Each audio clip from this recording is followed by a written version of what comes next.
आज हम जानेंगे भगवान महावीर का 12.5 वर्षों का कठोर साधना काल, जिसे भगवान ने बहुत ही समतापूर्वक झेला।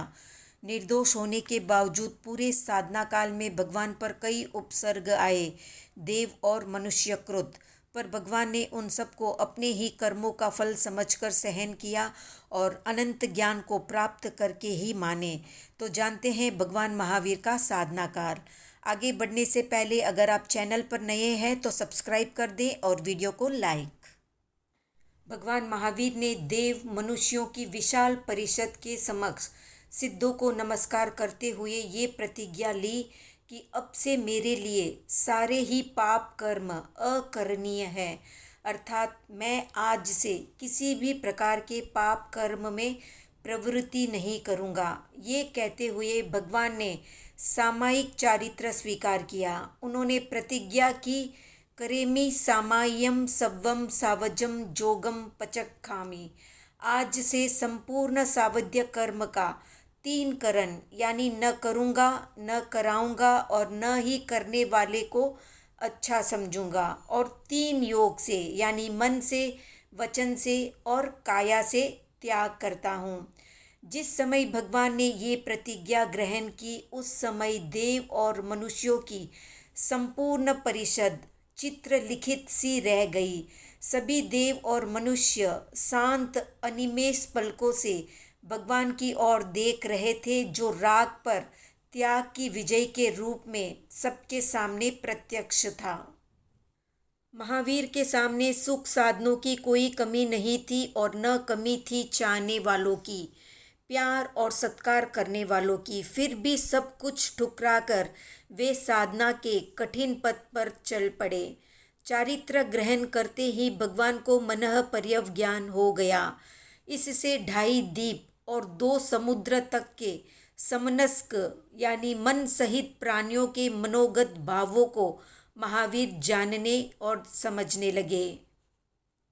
सबको विदा करके भगवान ने अभिग्रह धारण किया कि आज से 12.5 वर्ष पर्यंत जब तक केवल ज्ञान, केवल दर्शन उत्पन्न नहीं हो जाता, तब तक मैं देह की ममता छोड़कर रहूँगा। अर्थात इस बीच में देव, मनुष्य या तिर्यन जीवों की ओर से जो भी उपसर्ग या कष्ट उत्पन्न होंगे, उनको संभावपूर्वक सहन करूँगा। अभिग्रह ग्रहण करने के पश्चात भगवान ने वहाँ से विहार कर दिया। उस समय वहाँ उपस्थित सारा जन समूह जाते हुए भगवान को तब तक देखता रहा जब तक कि वे उनकी आंखों से ओझल नहीं हो गए। भगवान संध्या के समय मुहूर्त भर दिन शेष रहते कुमार ग्राम पहुँचे और वहाँ पर ध्यान में अवस्थित हो गए। जिस समय भगवान कुमार ग्राम के बाहर स्थानों की तरह अचल ध्यानस्थ खड़े थे, उस समय एक ग्वाला अपने बैलों सहित वहाँ पर आया। उसने महावीर के पास बैलों को चरने के लिए छोड़ दिया और गाय दूहने के लिए स्वयं पास के गांव में चला गया। पशु स्वभाव के अनुसार बैल चरते चरते वहाँ से बहुत दूर कहीं पर निकल गए। कुछ समय बाद जब ग्वाला लौटकर वहाँ आया तो बैलों को वहाँ न देखकर उसने पास खड़े महावीर से पूछा, बताओ मेरे बैल कहाँ पर गए? भगवान ने कोई भी जवाब नहीं दिया तो वो ग्वाला उनको ढूंढने के लिए जंगल की ओर चला गया। संयोगवश सारी रात खोजने पर भी उसे बैल नहीं मिले। कालांतर में बैल चरकर पुनः महावीर के पास आकर बैठ गए। बैल नहीं मिलने पर ग्वाला प्रातःकाल वापस महावीर के पास आया और अपने बैलों को वहाँ बैठा देखकर आग बबूला हो उठा। ग्वाले ने मन में सोचा कि निश्चय ही इसने रात भर बैलों को कहीं पर छिपा कर रखा था। इस तरह महावीर को चोर समझकर वो उन्हें बैल बांधने की रस्सी से मारने दौड़ा। इधर इंद्र, जो भगवान की प्राथमिक चर्या को जानना चाहता था, उसने जब ये देखा कि ग्वाला भगवान पर प्रहार करने के लिए झपट रहा है, तो वो भगवान के रक्षार्थ वहाँ पर आ पहुँचा। ग्वाला के उठे हुए हाथ देवी प्रभाव से उठे के उठे ही रह गए। इंद्र ने ग्वाले के सामने प्रकट होकर कहा कि मूर्ख, तू क्या कर रहा है? क्या तू नहीं जानता ये महाराज सिद्धार्थ के पुत्र वर्धमान महावीर है। आत्मकल्याण के साथ जगत का कल्याण करने हेतु दीक्षा धारण करके साधना में लीन है। इस घटना के बाद इंद्र भगवान से अपनी सेवा लेने की प्रार्थना करने लगा, पर भगवान ने कहा कि अरिहंत तीर्थंकर केवल ज्ञान और सिद्धि प्राप्त करने में किसी की सहायता नहीं लेते। जिनेंद्र अपने बल से ही केवल ज्ञान प्राप्त करते हैं। फिर भी इंद्र ने अपने संतोष के लिए मारणांतिक उपसर्ग टालने के लिए सिद्धार्थ नामक व्यंतर देव को प्रभु की सेवा में नियुक्त कर दिया और स्वयं भगवान को वंदन करके चला गया। दूसरे दिन भगवान वहाँ से विहार करके कोलाग सन्निवेश में आए और वहाँ पर बहुल नाम के ब्राह्मण के घर घी और शक्कर से मिश्रित खीर, जिसे परमान भी कहते हैं, खाकर अपनी साधना का पारना किया। अहो दानम के दिव्य घोष के साथ देवगण ने नभमंडल से पंच दिव्यों की वर्षा करके दान की महिमा प्रकट की। दीक्षित होते समय भगवान महावीर ने अपने पास देवों के द्वारा दिया हुआ देवदुष्य वस्त्र अपने पास रखा। इसके अलावा उनके पास कुछ भी नहीं था। लगभग 13 मास तक वो वस्त्र भगवान के कंधे पर रहा। उसके बाद उस वस्त्र के गिर जाने से वे पूर्ण रूपेण अचल हो गए। अपने साधना काल में वे कभी निर्जन झोपड़ी, कभी कुटिया, कभी धर्मशाला या प्याऊ में निवास करते थे। शीतकाल में भयंकर से भयंकर ठंड पड़ने पर भी वे कभी बाहुओं को नहीं समेटते थे। वे नितांत सहज मुद्रा में दोनों हाथ फैलाए विचरते थे। शिशिर काल में जब जोर जोर से सनसनाता हुआ पवन चलता, कड़कड़ाती सर्दी जब शरीर को ठिठुराकर असह्य पीड़ा पहुंचाती, उस समय दूसरे साधक शीत से बचने हेतु गर्म स्थान की गवेषणा करते, गर्म वस्त्र बदन पर लपेटते और तापस आग जलाकर सर्दी से बचने का प्रयत्न करते। परंतु श्रमण भगवान महावीर ऐसे समय में भी खुले स्थान में नंगे खड़े रहते और सर्दी से बचाव की इच्छा तक भी नहीं करते। खुले शरीर होने के कारण सर्दी गर्मी के अतिरिक्त उनको दंश, मशक आदि के कष्ट एवं अनेक कोमल और कठोर स्पर्श भी सहन करने पड़ते। निवास प्रसंग में जो प्रातः शून्य स्थानों में होता, प्रभु को विविध उपसर्गों का सामना करना पड़ता। कभी सर्प जैसे विषैले जंतु और काक, गीद आदि तीक्ष्ण चंचू वाले पक्षियों के प्रहार भी सहन करने पड़ते। कभी कभी साधना काल में दुष्ट लोग उन्हें चोर समझकर उन पर शस्त्रों से प्रहार करते, एकांत में पीटते और अत्यधिक तिरस्कार करते। कामातुर नारियां उन्हें भोग भावना से विमुख देख विविध उपसर्ग देती, किंतु उन सारी बाधाओं और उपसर्गों के बीच भी भगवान समभाव से अचल, शांत और समाधिस्थ रहते। कभी किसी प्रकार से मन में उद्वेग नहीं लाते और रात दिन समाधि भाव से ध्यान करते रहते। जहाँ भी कोई स्थान छोड़ने के लिए कहता, सहर्ष वहाँ से हट जाते थे। साधना काल में महावीर ने प्राय कभी नींद नहीं ली।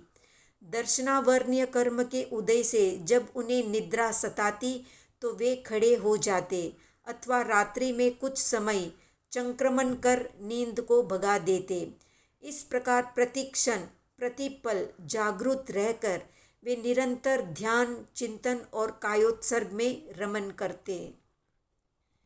विहार के प्रसंग में प्रभु कभी अगल बगल में या मुड़कर पीछे की ओर भी नहीं देखते। मार्ग में वे किसी से बोलते नहीं थे। क्षुधा शांति के लिए वे कभी आधा कर्मी या अन्य सदोष आहार ग्रहण नहीं करते थे। आधा कर्मी यानी साधु के निमित्त से बनाया हुआ भोजन। लाभ और अलाभ में समभाव रखते हुए वे घर घर भिक्षाचर्या करते। महल, झोंपड़ी, धनी, निर्धन का उनकी भिक्षाचर्या में कोई भेदभाव नहीं होता था। साथ ही आहार के लिए वे कभी किसी के आगे दीन भाव भी नहीं दिखाते थे। सुस्वादु पदार्थों की आकांक्षा न करते हुए अवसर पर जो भी रूखा सूखा, ठंडा बासी, उड़द, सूखा भात, थुन्तु बोर की कुट्टी आदि आहार मिल जाता, उसे वे निस्पृह भाव से ग्रहण कर लेते। शरीर के प्रति महावीर की निर्मोह भावना बड़ी आश्चर्यजनक थी। वे न सिर्फ शीत तप की ही उपेक्षा करते थे, बल्कि रोग उत्पन्न होने पर भी कभी भी औषधि का सेवन नहीं करते थे। आंख में रजकण आदि के पड़ जाने पर भी वे उसे निकालने की इच्छा नहीं रखते थे। कारणवश शरीर खुजलाने तक का भी वे प्रयत्न नहीं करते थे। इस तरह देह के ममत्व से अत्यंत ऊपर उठकर वे संदेह होते हुए भी देह मुक्त से विदेहवत प्रतीत होते थे। दीक्षा के समय जो दिव्य सुगंधित वस्त्र और विलेपन उनके शरीर पर थे, उनकी उत्कट सुवास सुगंध से आकृष्ट होकर 4 मास तक भ्रमर आदि सुरभि प्रेमी कीट उनके शरीर पर मंडराते रहते और अपने तीक्ष्ण दंश से पीड़ा पहुंचाते रहते। मांस को नोचते कीड़े शरीर का रक्त पीते रहे, पर भगवान महावीर ने कभी उफ तक नहीं किया और न उनका निवारण ही किया। वस्तुतः साधना की ऐसी अनुपम सहिष्णुता का उदाहरण अन्यत्र दुर्लभ है। अब जानते हैं भगवान महावीर की साधना का पहला वर्ष। कोलाक सन्निवेश से विहार कर भगवान मोराक सन्निवेश पधारे। वहाँ के कुलपति महाराज सिद्धार्थ के मित्र थे। महावीर को आते देखकर वो स्वागत के लिए उनके सामने गए और भगवान से वहाँ ठहरने की प्रार्थना करने लगे।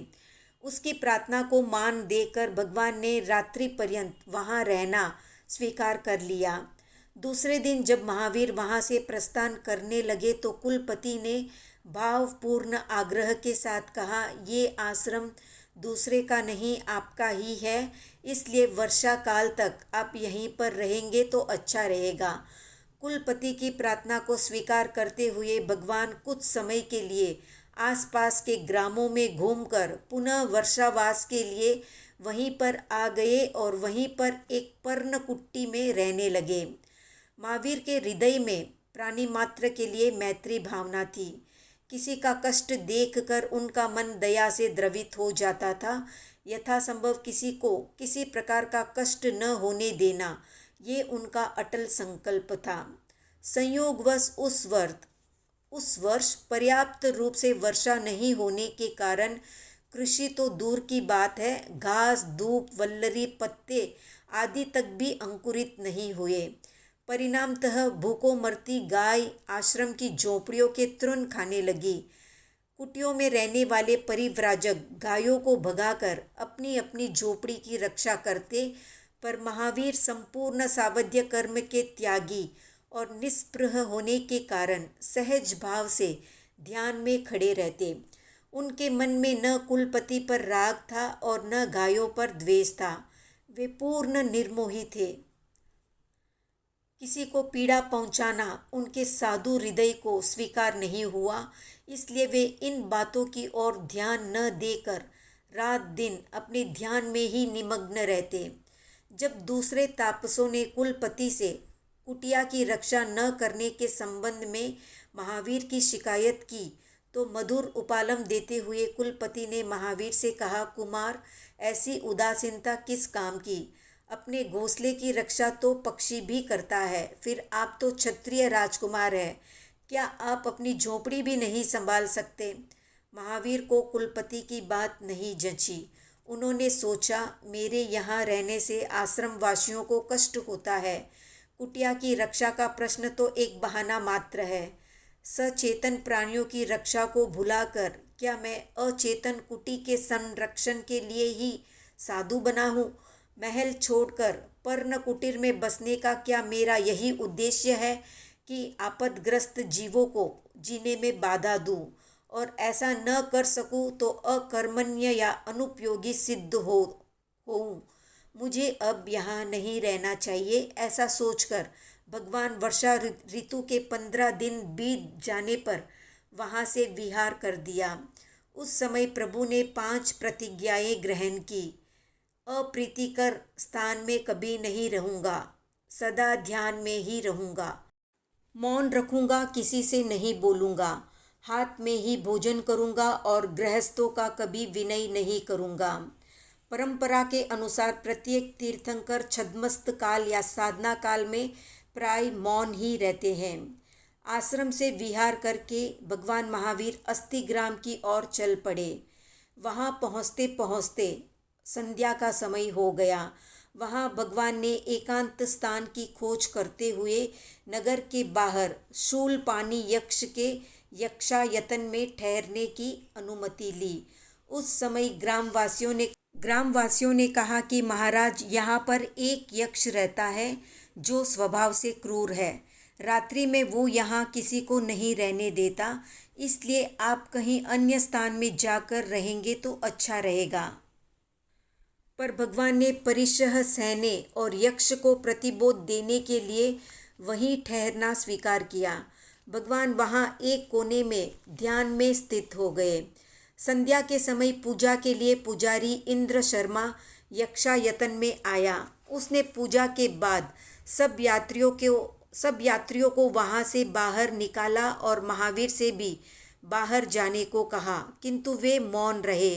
इंद्र शर्मा ने वहाँ होने वाले यक्ष के भयंकर उत्पात की सूचना दी, फिर भी महावीर वहीं स्थिर रहे। आखिर इंद्र शर्मा वहाँ से चला गया। रात्रि में अंधकार होने के पश्चात यक्ष प्रकट हुआ।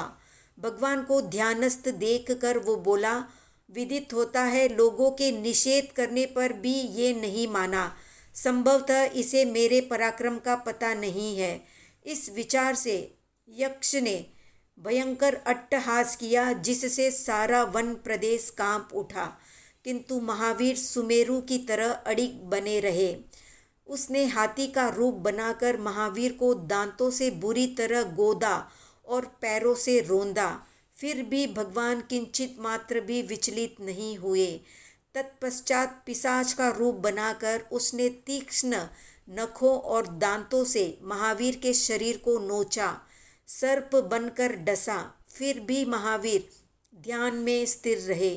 बाद में उसने महावीर के आँख, कान, नासिका, सिर, दांत, नख और पीठ, इन 7 स्थानों में ऐसी भयंकर वेदना उत्पन्न की कि अगर कोई साधारण प्राणी होता तो छटपटाकर तत्काल प्राण ही छोड़ देता, पर महावीर सभी प्रकार के कष्टों को शांत भाव से सहते रहे। परिणाम स्वरूप यक्ष हार कर भगवान के चरणों में गिर पड़ा और अपने अपराध के लिए क्षमा मांगते हुए प्रणाम कर वहां से चला गया।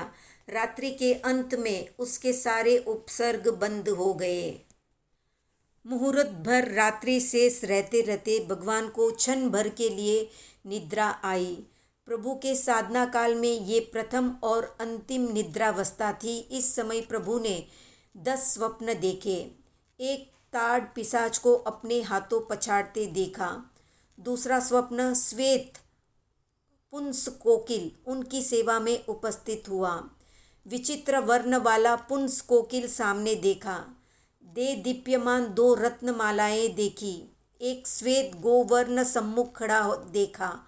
विकसित पद्म कमल का सरोवर देखा। अपनी भुजाओं से महासमुद्र को तैरते हुए देखा। विश्व को प्रकाशित करते हुए सहस्र किरण सूर्य को देखा। वैडूर्य वर्णसी अपनी आंतों से मानुषोत्तर पर्वत को वेष्टित करते हुए देखा। अपने आप को मेरु पर आरोहण करते देखा। स्वप्न दर्शन के पश्चात तत्काल भगवान की निद्रा खुल गई, क्योंकि निद्रा ग्रहण के समय भगवान खड़े ही थे। उन्होंने निद्रा अवरोध के लिए निरंतर योग का मोर्चा लगा रखा था, फिर भी उदय के जोर से क्षण भर के लिए निद्रा आ ही गई। साधनाकालीन ये प्रथम प्रसंग था जब क्षण भर भगवान को नींद आई। ये भगवान के जीवन काल की अंतिम निद्रा थी।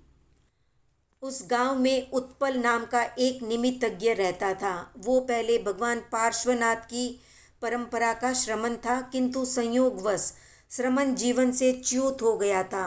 उसने जब भगवान महावीर के यक्षायतन में ठहरने की बात सुनी तो अनिष्ट की आशंका से उसका हृदय हिल उठा। प्रातःकाल वो भी पुजारी के साथ यक्षायतन में पहुंचा। वहां पर उसने भगवान को ध्यानावस्था में अविचल खड़े देखा तो उसके आश्चर्य और आनंद की सीमा न रही। उसने रात में देखे हुए स्वप्नों के फल के संबंध में भगवान से कहा कि पिशाच को मारने का फल का अर्थ है आप मोह कर्म का अंत करेंगे। श्वेत कोकिल दर्शन का फल है आपको शुक्ल ध्यान प्राप्त होगा। विचित्र कोकिल दर्शन से आप विविध ज्ञान रूप श्रुत की देशना करेंगे। दे दीप्यमान 2 रत्न मालाएं देखने के स्वप्न का फल निमित्तज्ञ नहीं जान सका। श्वेत गोवर्ग देखने से आप चतुर्विध संघ की स्थापना करेंगे। पद्म सरोवर विकसित देखने से 4 प्रकार के देव आपकी सेवा करेंगे। समुद्र को तैर कर पार करने से आप संसार सागर को पार करेंगे। उदीयमान सूर्य को विश्व में आलोक करते देखा, इससे आप केवल ज्ञान प्राप्त करेंगे। आंतों से मानुषोत्तर पर्वत वेष्टित करने से आपकी कीर्ति सारे मनुष्य लोक में फैलेगी। मेरु पर्वत पर चढ़ने से आप सिंहासन रूढ़ होकर लोक में धर्मोपदेश करेंगे। चौथे स्वप्न का फल निमित्तज्ञ नहीं जान सका, इसका फल भगवान ने स्वयं बताया। 2 रत्न मालाओं को देखने का फल ये है कि मैं 2 प्रकार के धर्म, साधु धर्म और श्रावक धर्म का कथन करूँगा। भगवान के वचनों को सुनकर निमित्तज्ञ अत्यंत प्रसन्न हुआ। अस्तिग्राम के इस वर्षा काल में फिर भगवान को किसी प्रकार का उपसर्ग प्राप्त नहीं हुआ। उन्होंने शांति पूर्वक 15-15 दिन के उपवास 8 बार किए। इस प्रकार ये प्रथम वर्षावास शांति पूर्वक संपन्न हुआ। अब जानते हैं साधना का दूसरा वर्ष। अस्तिग्राम का वर्षा काल समाप्त करके भगवान मोराक सन्निवेश की ओर विहार कर देते हैं। मोराक पधार कर भगवान एक उद्यान में विराजते हैं। वहाँ अछंदक नाम का एक अन्य तीर्थी पाखंडी रहता था जो ज्योतिष से अपनी जीविका चलाता था। सिद्धार्थ देव ने प्रभु की महिमा बढ़ाने के लिए मोराक ग्राम के अधिकारी से कहा, ये देवार्य 3 ज्ञान के धारक होने के कारण भूत, भविष्य और वर्तमान की सब बातें जानते हैं। सिद्धार्थ देव की ये बात सब जगह फैल गई और लोग बड़ी संख्या में उस उद्यान में आने लगे जहाँ पर प्रभु ध्यान में तल्लीन थे। सिद्धार्थ आए हुए लोगों को उनके भूत भविष्यत काल की बातें बताता। उससे लोग बड़े प्रभावित हुए और परिणाम स्वरूप सिद्धार्थ देव सदा लोगों से घिरा रहता। उन लोगों में से किसी ने सिद्धार्थ देव से कहा, यहाँ अछंदक नामक एक अच्छा ज्योतिषी रहता है। इस पर सिद्धार्थ देव ने उत्तर दिया, वो कुछ भी नहीं जानता। वास्तव में देवार्य ही भूत, भविष्यत और वर्तमान के सच्चे जानकार है। सिद्धार्थ व्यंतर देव ने अछंदक द्वारा किए गए अनेक गुप्त पापों को प्रकट कर दिया। लोगों द्वारा छानबीन करने पर सिद्धार्थ देव द्वारा कही गई सब बातें सच्ची सिद्ध हुई। इस प्रकार अछंदक की सारी पोप लीला की कलई खुल गई और लोगों पर जमा हुआ उसका प्रभाव समाप्त हो गया। भगवान महावीर के उज्जवल तप से प्रभावित जन समुदाय दिन प्रतिदिन अधिकाधिक संख्या में प्रभु की सेवा में आने लगा। अछंदक इससे बड़ा उद्विग्न हुआ। अन्य कोई उपाय न देखकर वो भगवान महावीर के पास पहुंचा और करुणा स्वर में प्रार्थना करने लगा कि भगवान, आप तो सर्वशक्तिमान और निष्प्रह है। आपके यहाँ विराजने से मेरी आजीविका समाप्त प्राय हो रही है। आप तो महान परोपकारी है। फिर मेरा वृत्तिच्छेद जो कि वध तुल्य ही माना गया है वो आप कभी नहीं कर सकते, इसलिए आप मुझ पर दया करके कहीं और चले जाएं। भगवान अछंदक के अंतर के मर्म को जानकर अपनी प्रतिज्ञा के अनुसार वहाँ से विहार करके उत्तर वाचाला की ओर पधार गए। सुवर्णकुला और रूप्यकुला नदी के कारण वाचाला के उत्तर और दक्षिण 2 भाग हो गए थे। सुवर्णकुला के किनारे प्रभु के स्कंद का देव दुष्य वस्त्र कांटों में उलझकर गिर पड़ा। प्रभु ने थोड़ा सा मुड़कर देखा कि वो वस्त्र कहीं अस्थान में तो नहीं गिर पड़ा है।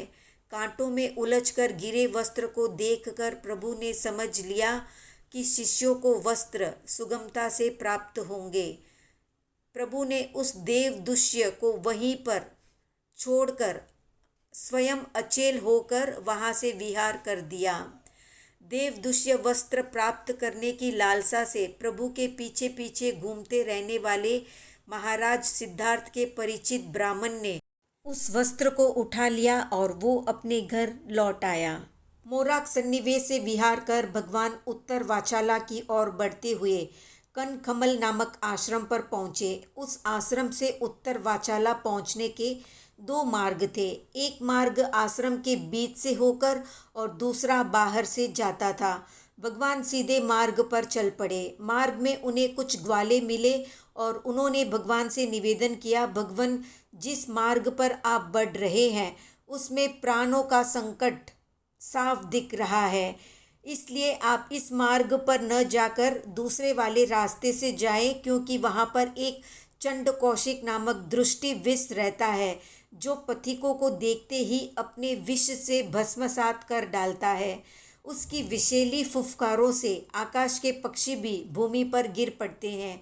वो इतना भयंकर है कि किसी को देखते ही जहर बरसाने लगता है। उस चंड कौशिक के उग्र विष के कारण आसपास के वृक्ष भी सूख कर ठूंठ बन चुके हैं, इसलिए अच्छा होगा आप इस मार्ग को छोड़कर दूसरे बाहर वाले मार्ग से आगे की ओर पधारे। भगवान महावीर ने उन ग्वालों की बात पर न कोई ध्यान दिया और न ही कुछ उत्तर ही दिया। अकारण करुणा कर प्रभु ने सोचा कि चंड कौशिक सर्प भव्य प्राणी है, इसलिए वो प्रतिबोध देने से अवश्य में ही प्रतिबुद्ध होगा। चंड कौशिक का उद्धार करने के लिए भगवान उस घोर संकटपूर्ण पथ पर बढ़ चले। प्रभु के मन में सर्प चंड कौशिक का कोई भय नहीं था। उनके मन में तो चंड कौशिक का उद्धार करने की भावना थी। अपने रक्षणीय वन की सीमा में महावीर को ध्यानस्थ खड़े देखकर चंड कौशिक सर्प ने अपनी क्रोधपूर्ण दृष्टि महावीर पर डाली और अत्यंत क्रुद्ध होकर फुफकार करने लगा, पर भगवान महावीर पर उसकी विस्मय दृष्टि का किंचित मात्र भी प्रभाव नहीं हुआ। ये देखकर चंड कौशिक की क्रोध की अग्नि और भी ज्यादा भभक उठी। उसने आवेश में आकर भगवान महावीर के पैर और शरीर पर जहरीला डंक डाल दिया। इस पर भी भगवान निर्भय एवं अडोल खड़े रहे। नाग ने देखा कि रक्त के स्थान पर भगवान के शरीर से दूध की श्वेत धारा बह रही है। चंड कौशिक चकित होकर भगवान महावीर की सौम्य, शांत और मोहक मुख मुद्रा को अपलक दृष्टि से देखने लगा। उस समय उसने अनुभव किया कि भगवान महावीर के रोम रोम से अलौकिक विश्व प्रेम और शांति का अमृत रस बरस रहा है। चंड कौशिक के विस्मय दृष्ट घात से वे न तो उद्विग्न हुए और न उसके प्रति किसी प्रकार का रोष ही प्रकट किया। चंड कौशिक की क्रोध की अग्नि अपने आप धीरे धीरे शांत होने लगी। चंड कौशिक को शांत देखकर भगवान महावीर ध्यान से निवृत्त हुए और बोले, चंड कौशिक, शांत हो जा।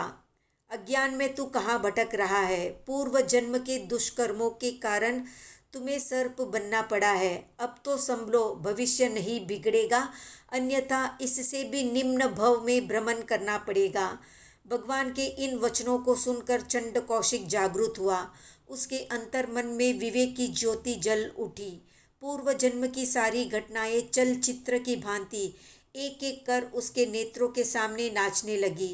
वो अपने कृत कर्म के लिए पश्चाताप करने लगा। भगवान की प्रचंड तपस्या और निश्चल विमल करुणा के आगे उसका पाषाण हृदय भी पिघलकर पानी बन गया। चंड कौशिक ने मन ही मन संकल्प लिया कि अब से मैं किसी को भी नहीं डसूंगा और न ही मारूंगा और ना सताऊंगा। आज से मैं हमेशा के लिए भोजन पानी का त्याग कर रहा हूँ। कुछ लोग भगवान पर चंड कौशिक की लीला देखने के लिए इधर उधर दूर खड़े थे, किंतु भगवान पर सर्प का कुछ भी प्रभाव नहीं पड़ा। ये देखकर वे धीरे धीरे पास आए और भगवान के अलौकिक प्रभाव को देखकर चकित हो गए। चंड कौशिक सर्प को प्रतिबोध देकर भगवान अन्यत्र विहार कर गए। सर्प बिल में मुंह डालकर पड़ गया। लोगों ने कंकर मार मार कर उसको उत्तेजित करने का प्रयास किया, पर सांप बिना हिले डुले ज्यों का त्यों पड़ा रहा। उसका प्रचंड क्रोध क्षमा के रूप में बदल चुका था। नाग के इस बदले हुए जीवन को देखकर वृद्ध नर नारी उसकी अर्चा और पूजा करने लगे। कोई उसे दूध शक्कर चढ़ाता तो कोई कुमकुम का टीका लगाता। इस तरह मिठास के कारण थोड़े ही समय में बहुत सी चींटियां आ आकर नाग के शरीर से लिपट गई और काटने लगी, पर नाग उस असह्य पीड़ा को भी समभाव से सहन करता रहा। इस प्रकार शुद्ध भावों में आयु पूर्ण करके उसने अष्टम स्वर्ग की प्राप्ति की। भगवान के उद्बोधन से चंड कौशिक ने अपने जीवन को सफल बनाया, उसका उद्धार हो गया। चंड कौशिक का उद्धार करके भगवान विहार करते हुए उत्तर वाचाला पधारे। वहाँ उनका नागसेन के यहाँ 15 दिन के उपवास का पारना था। फिर वहाँ से प्रभु विहार करके श्वेतांबिका नगरी पधारे। वहाँ के राजा प्रदेशी ने भगवान का खूब भावभीनी सत्कार किया। श्वेतांबिका से विहार करके भगवान सुरभिपुर की ओर चले। बीच में गंगा नदी बह रही थी। गंगा पार करने के लिए प्रभु को नौका में बैठना पड़ा। नौका ने ज्यों ही प्रयाण किया त्यों ही दाहिनी ओर से उल्लू के शब्द सुनाई दिए। उनको सुनकर नौका पर सवार खेमिल निमित्तज्ञ ने कहा, बड़ा संकट आने वाला है, पर इस महापुरुष के प्रबल पुण्य से हम सब बच जाएंगे। थोड़ी दूर आगे बढ़ते ही आंधी के प्रबल झोंकों में पड़कर नौका भंवर में पड़ गई। कहा जाता है कि त्रिपृष्ठ के भव में महावीर ने जिस सिंह को मारा था, उसी के जीव ने वैर भाव के कारण सुदृष्ट देव के रूप से गंगा में महावीर के नौकारोहण के पश्चात तूफान खड़ा किया। यात्रीगण घबराए, पर महावीर निर्भय अडोल थे। अंत में भगवान की कृपा से आंधी रुकी और नाव गंगा के किनारे लगी। कंबल और संबल नाम के नाग कुमारों ने इस उपसर्ग के निवारण में प्रभु की सेवा की। नाव से उतरकर भगवान गंगा के किनारे स्तूनाक सन्निवेश पधारे और वहां ध्यान मुद्रा में खड़े हो गए। गांव के पुष्य नामक निमित्तज्ञ को भगवान की चरण चिन्ह देखकर विचार हुआ कि इन चिन्हों वाला अवश्य ही कोई चक्रवर्ती या सम्राट होना चाहिए।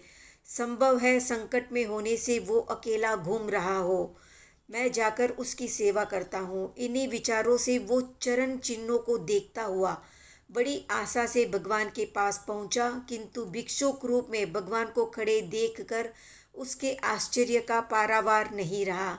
वो समझ नहीं पाया कि चक्रवर्ती के समस्त लक्षण शरीर पर होते हुए भी ये भिक्षु कैसे है। उसकी ज्योतिष शास्त्र से श्रद्धा हिल गई और वो शास्त्र को गंगा में बहाने को तैयार हो गया। उस समय देवेंद्र ने प्रकट होकर कहा, पंडित, शास्त्र को अश्रद्धा की दृष्टि से न देखो। ये कोई साधारण पुरुष नहीं है, धर्म चक्रवर्ती है। देवेंद्र और नरेंद्रों के वंदनीय है। पुष्य की शंका दूर हुई और वो वंदन करके चला गया।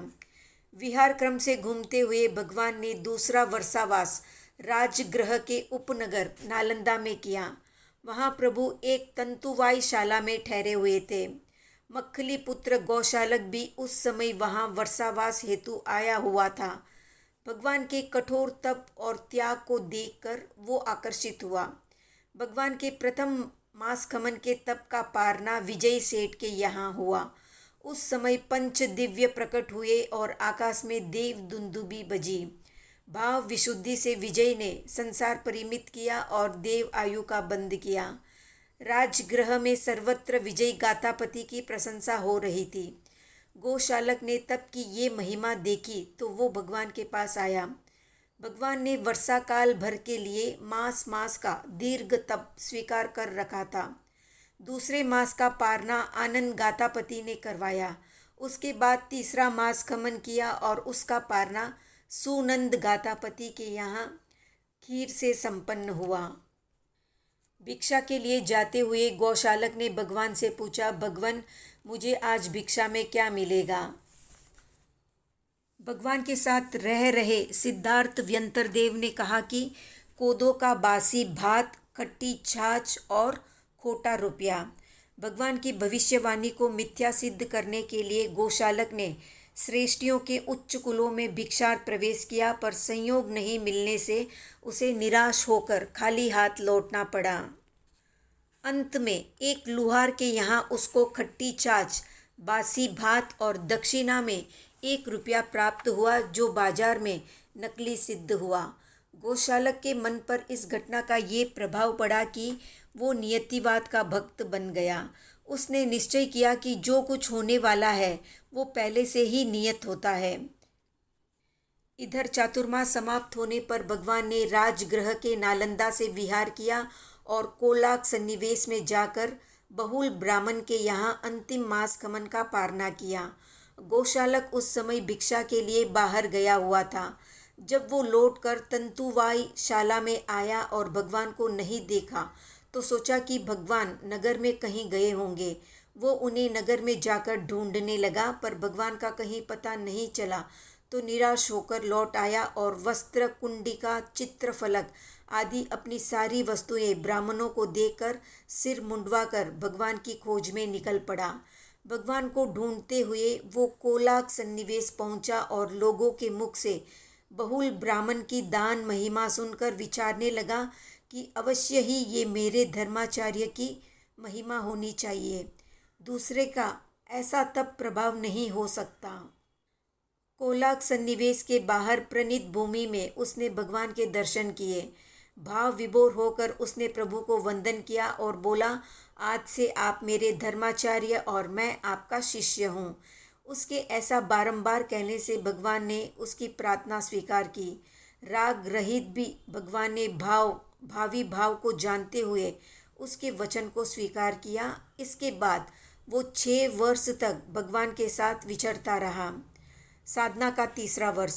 कोलाक सन्निवेश से विहार कर भगवान गौशालक के साथ स्वर्णखल पधारे। मार्ग में उनको खीर पकाते हुए कुछ ग्वाले मिले। गौशालक का मन खीर देखकर मचल उठा। उसने महावीर से कहा, भगवान कुछ देर ठहरे तो खीर खाकर चलेंगे। सिद्धार्थ ने कहा, खीर खाने को नहीं मिलेगी, क्योंकि हंडिया फूटने के कारण खीर पकने से पूर्व ही मिट्टी में मिल जाएगी।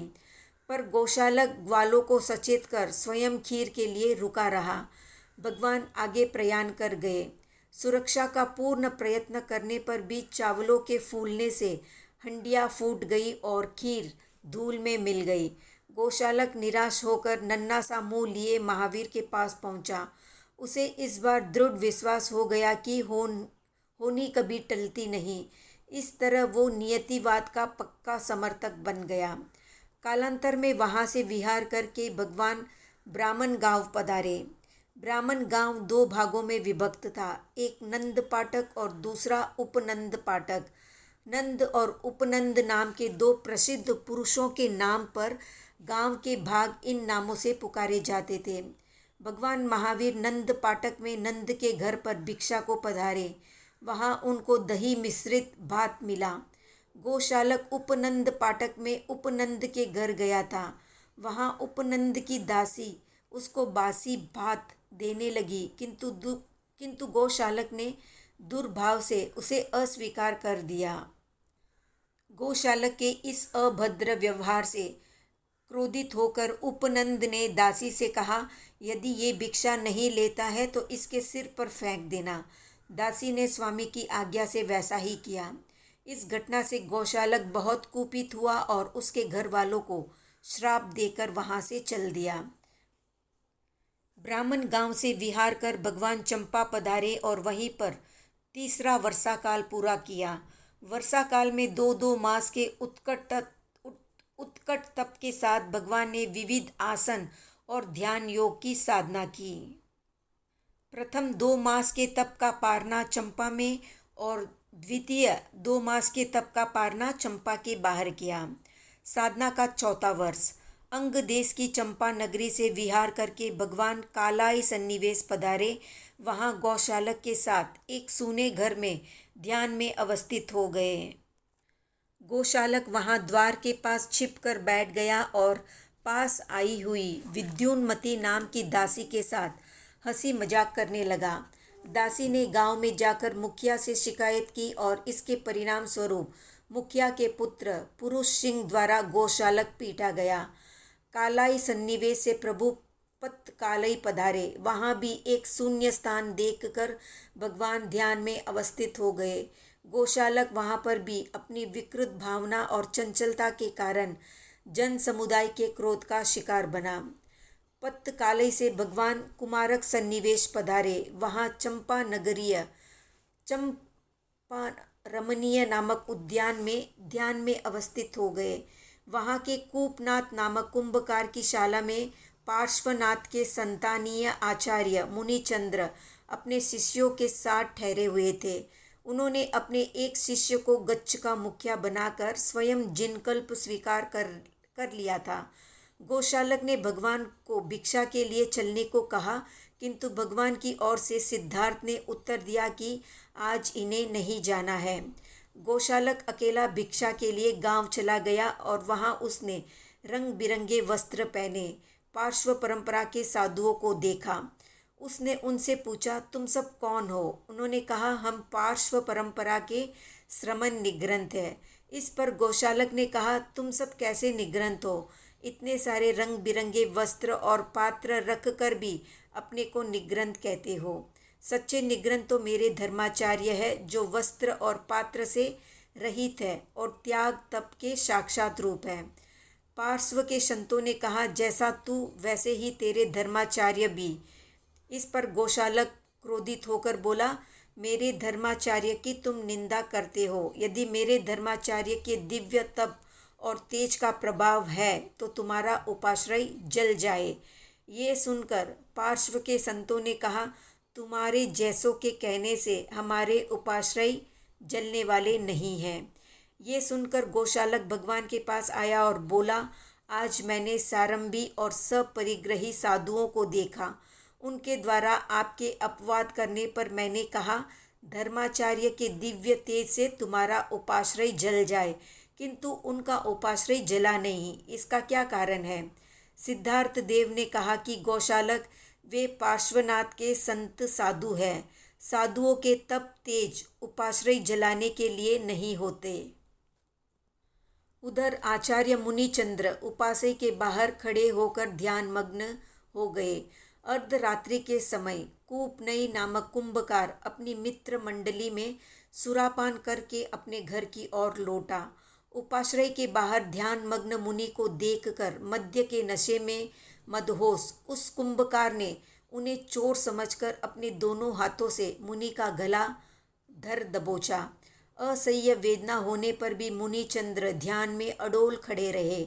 समभाव से शुक्ल ध्यान में स्थित होने के कारण मुनिचंद्र को तत्काल केवल ज्ञान की प्राप्ति हो गई और उन्होंने निर्वाण प्राप्त किया। देवों ने पुष्प आदि की वर्षा करके केवल ज्ञान की महिमा की। जब गौशालक ने देवों को आते जाते देखा तो उसने समझा कि उन साधुओं का उपाश्रय जल रहा है। गौशालक ने भगवान से कहा, उन विरोधियों का उपाश्रय जल रहा है। इस पर सिद्धार्थ देव ने कहा, उपाश्रय नहीं जल रहा है, आचार्य को केवल ज्ञान की उपलब्धि हुई है, इसलिए देवता आ रहे हैं और जा रहे हैं और उनका महिमा मंडन कर रहे हैं। गंधोदक और पुष्पों की वर्षा देखकर गौशालक को बड़ा हर्ष हुआ। वो उपाश्रय में जाकर मुनिचंद्र के शिष्यों से कहने लगा, तुम लोगों को कुछ भी पता नहीं है, खाकर अजगर की तरह सोए पड़े हो। तुम्हें अपने आचार्य के काल कवलित हो जाने का भी ध्यान नहीं है। गौशालक की बात सुनकर साधु उठे और अपने आचार्य को काल प्राप्त समझकर प्रगाढ़ पश्चाताप और अपने आप की निंदा करते रहे। गौशालक ने भी अवसर देखकर उन्हें जी भरकर भला बुरा कहा। कुमारक से विहार कर भगवान चोराक सन्निवेश पधारे। वहां पर चोरों का अत्यधिक भय था। वहां के पहरेदार अधिक सतर्क रहते थे। भगवान उधर पधारे तो पहरेदारों ने उनसे परिचय पूछा, पर मौनस्थ होने के कारण प्रभु की ओर से कोई उत्तर नहीं मिला। पहरेदार उनके इस आचरण से संदेहित हो गए और बड़े क्रुद्ध होकर प्रभु को गुप्तचर या चोर समझकर उन्होंने भगवान को अनेक यातनाएं दी। जब इस बात की सूचना ग्रामवासी उत्पल निमित्तज्ञ की बहनों सोमा और जयंती को मिली तो वे घटनास्थल पर उपस्थित हुई और रक्षक पुरुषों को उन्होंने महावीर का सही परिचय दिया। परिचय प्राप्त कर आरक्षकों ने महावीर को मुक्त किया और अपनी भूल के लिए क्षमा याचना की।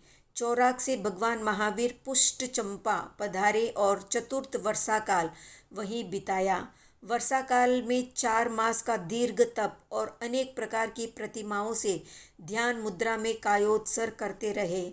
4 मास की तप समाप्ति के बाद भगवान ने चंपा में पारना किया। पृष्ठ चंपा का वर्षाकाल पूर्ण करके भगवान कयंगला पधारे।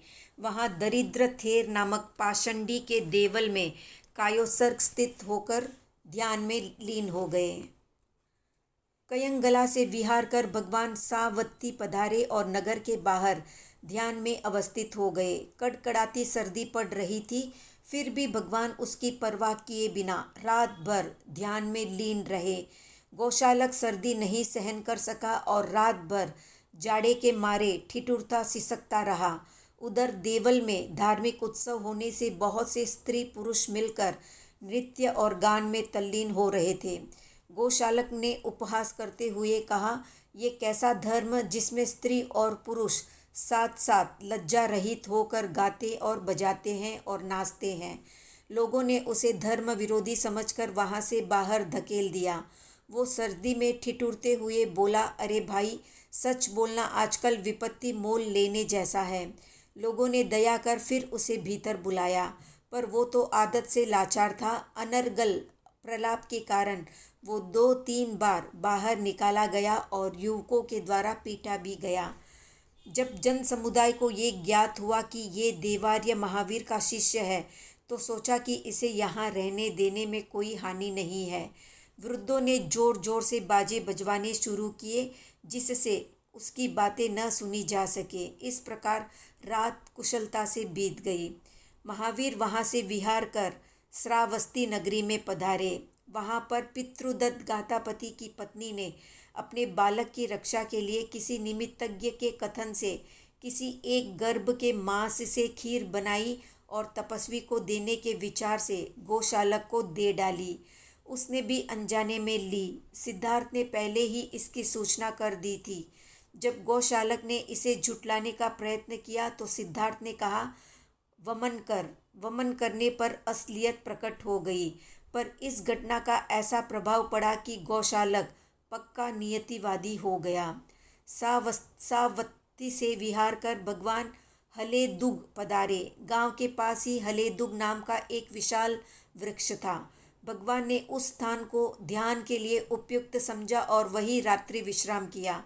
दूसरे अनेक पथिक भी रात्रि में वहां विश्राम करने को ठहरे हुए थे। उन्होंने सर्दी से बचने के लिए रात में आग जलाई और प्रातःकाल बिना आग बुझाए ही वे लोग चले गए। इधर सूखे घास के संयोग से हवा का जोर पाकर अग्नि की लपटें जलती हुई महावीर के निकट आ पहुंची और उनके पैर आग की लपटों से झुलस गए। फिर भी भगवान ध्यान से विचलित नहीं हुए। दोपहर में ध्यान पूर्ण होने पर भगवान महावीर ने आगे प्रयाण किया और नांगला होते हुए आवर्त पधारे। वहां बलदेव के मंदिर में ध्यान में अवस्थित हो गए। भगवान के साथ रहते हुए भी गौशालक अपने चंचल स्वभाव के कारण लोगों के बच्चों को डराता और चौंकाता था, जिसके कारण वो अनेक बार पीटा गया। आवर्त से विहार कर भगवान अनेक क्षेत्रों को अपनी चरण रज से पवित्र करते हुए चौराक सन्निवेश पधारे। वहां भी गुप्तचर समझकर लोगों ने गौशालक को पीटा। गौशालक ने रुष्ट होकर कहा, अकारण यहाँ के लोगों ने मुझे पीटा है। मेरे धर्माचार्य के तप तेज का प्रभाव हो तो ये मंडप जल जाए, और संयोगवश मंडप जल गया। उसके इस उपद्रवी स्वभाव से भगवान विहार कर कलम्बुका पधारे। वहाँ निकटस्थ पर्वतीय देश के स्वामी मेघ और कालहस्ती नाम के 2 भाइयों में से कालहस्ती की महावीर से मार्ग में भेंट हुई। कालहस्ती ने उनसे पूछा, तुम कौन हो? महावीर ने कुछ भी उत्तर नहीं दिया। इस पर कालहस्ती ने उन्हें पकड़कर खूब पीटा, फिर भी महावीर नहीं बोले। कालहस्ती ने इस पर महावीर को अपने बड़े भाई मेघ के पास भिजवाया। मेघ ने महावीर को एक बार पहले गृहस्थ आश्रम में कुंडग्राम में देखा था। देखते ही वो उन्हें पहचान गया। उसने उठकर भगवान का सत्कार किया और उन्हें मुक्त ही नहीं किया, बल्कि अपने भाई द्वारा किए गए अभद्र व्यवहार के लिए क्षमा याचना भी की। मेघ से मुक्त होने पर भगवान ने सोचा, मुझे अभी बहुत से कर्म क्षय करने हैं। यदि परिचित प्रदेश में ही घूमता रहा तो कर्मों का क्षय विलंब से होगा। यहाँ कष्ट से बचाने वाले परिचित और प्रेमी लोग मिल जाते हैं, इसलिए मुझे ऐसे अनार्य प्रदेश में विचरण करना चाहिए जहाँ मेरा कोई परिचित न हो। ऐसा सोचकर भगवान लाड देश की ओर पधारे।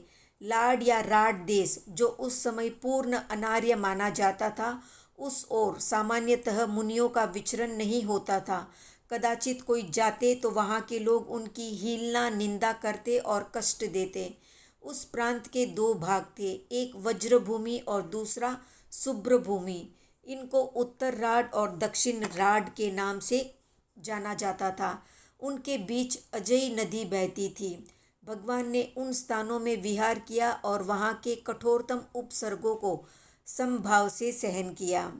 लाड देश में भगवान की जो भयंकर उपसर्ग उपस्थित हुआ, उनका रोमांचकारी वर्णन आचारांग सूत्र में आर्य सुधर्मा ने इस प्रकार किया।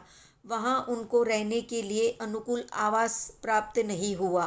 रूखा सूखा बासी भोजन भी बड़ी कठिनाई से प्राप्त होता। वहाँ के कुत्ते दूर से ही भगवान को देखकर काटने को दौड़ते, किंतु उन कुत्तों को रोकने वाले लोग वहाँ बहुत कम संख्या में थे। अधिकांश तो ऐसे थे जो छूकर कुत्तों को काटने के लिए प्रेरित करते। वृक्ष भोजी लोग वहाँ लाठी लेकर विचरण करते, पर भगवान तो निर्भय थे। वे ऐसे दुष्ट स्वभाव वाले प्राणियों पर भी दुर्भाव नहीं करते, क्योंकि उन्होंने शारीरिक ममता को शुद्ध मन से त्याग दिया था। कर्म निर्जरा का हेतु समझकर ग्राम कंटकों दुर्वचनों को सहर्ष सहन करते हुए भगवान वहाँ सदा प्रसन्न रहते। वे मन में भी किसी के प्रति हिंसा का भाव नहीं लाते।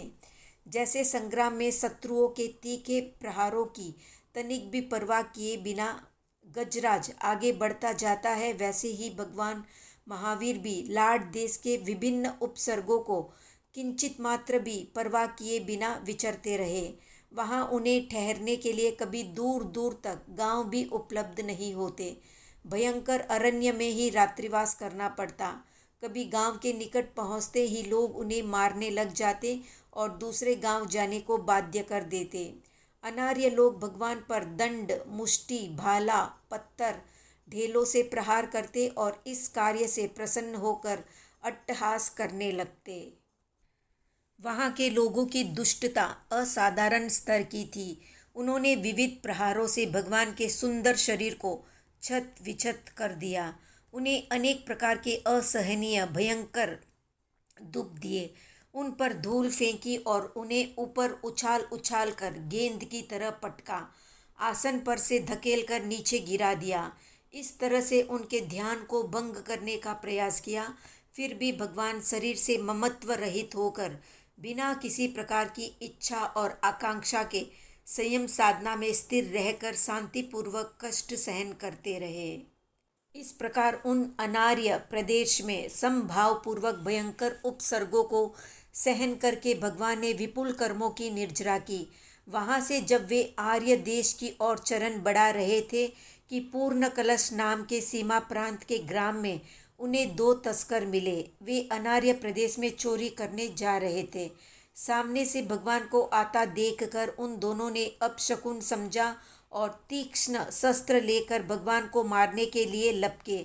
इस घटना का पता ज्यों ही इंद्र को चला, इंद्र ने प्रकट होकर तस्करों को वहाँ से दूर हटा दिया। भगवान आर्य देश में विचरते हुए मलय देश पधारे और उस वर्ष का वर्षावास मलय की राजधानी बद्दिला नगरी में किया। भगवान ने चातुर्मास में विविध आसनों के साथ ध्यान करते हुए चातुर्मासिक तप की आराधना की और चातुर्मास पूर्ण होने पर नगरी के बाहर तप का पारना करके कदली समागम और जम्बू संड की ओर प्रस्थान किया।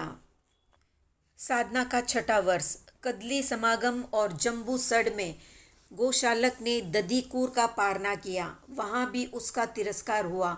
भगवान जम्बू संड से तंबाई सन्निवेश पधारे। उस समय पार्श्वापत्य स्थविर नंदीसेन वहां पर विराज रहे थे। गोशालक ने भी उनसे विवाद किया। फिर वहां से प्रभु ने कुवीय सन्निवेश की ओर विहार किया, जहां वे गुप्तचर समझकर पकड़े गए और मौन रहने के कारण बंदी बनाकर पीटे गए। वहां पर विजया और प्रगल्भा नाम की दो परिव्राजिकाएं, जो पहले पार्श्वनाथ की शिष्याएं थी, इस घटना का पता पाकर लोगों के बीच आई और भगवान का परिचय देते हुए बोली, दुरात्माओं, नहीं जानते हो कि ये चरम तीर्थंकर महावीर है। इंद्र को पता चलेगा तो तुम्हें दंडित करेगा। परिव्राजिकाओं की बातें सुनकर उन लोगों ने प्रभु को मुक्त किया और अपनी भूल के लिए क्षमा याचना की। वहां से मुक्त होकर भगवान वैशाली की ओर अग्रसर हुए। कुवीय सन्निवेश से भगवान ने जिस ओर चरण बढ़ाए, वहां दो मार्ग थे। गोशालक ने प्रभु से कहा कि आपके साथ मुझे अनेक कष्ट भोगने पड़ते हैं और आप मेरा बचाव भी नहीं करते, इसलिए अच्छा होगा मैं अकेला ही विहार करूं। इस पर सिद्धार्थ बोला, जैसे तेरी इच्छा। वहां से महावीर वैशाली के मार्ग पर बढ़े और गोशालक राजगृह की ओर चल पड़ा। वैशाली पधारकर भगवान लोहार की कम्मशाला में अनुमति लेकर ध्यान में अवस्थित हो गए। कर्मशाला के एक कर्मकार लुहार ने अस्वस्थता के कारण 6 महीने से काम बंद कर रखा था। भगवान के आने के दूसरे दिन से ही वो स्वस्थता का अनुभव करने लगा, इसलिए औजार लेकर शुभ मुहूर्त में यंत्रालय पहुंचा। भगवान को यंत्रालय में खड़े देखकर उसने अमंगल मानते हुए उन पर प्रहार करना चाहा, किंतु ज्यों ही वो हथौड़ा लेकर आगे बढ़ा, त्यों ही दैवीय प्रभाव से उसके हाथ स्तंभित हो गए और प्रहार बेकार हो गया। वैशाली से विहार करके भगवान ग्रामक सन्निवेश पधारे और विभेलक यक्ष के स्थान में ध्यानस्थ हो गए। भगवान के तमोमयी जीवन से प्रभावित होकर यक्ष भी गुण कीर्तन करने लगा। ग्रामक सन्निवेश से विहार कर भगवान शाली शीर्ष के रमणीय उद्यान में पधारे। माघ मास की कड़कड़ाती सर्दी पड़ रही थी। मनुष्य घरों में गर्म वस्त्र पहने हुए भी कांप रहे थे, परंतु भगवान उस समय भी खुले शरीर ध्यान में खड़े थे। वन में रहने वाली कठपूतना नाम की व्यंत्री ने जब भगवान को ध्यानस्थ देखा तो उसका पूर्व जन्म का वैर जागृत हो उठा और उसके क्रोध का पार नहीं रहा। वो परिव्राजिका के रूप में बिखरी जटाओं से मेघ धाराओं की तरह जल बरसाने लगी और भगवान के कंधों पर खड़ी होकर तेज हवा चलाने लगी।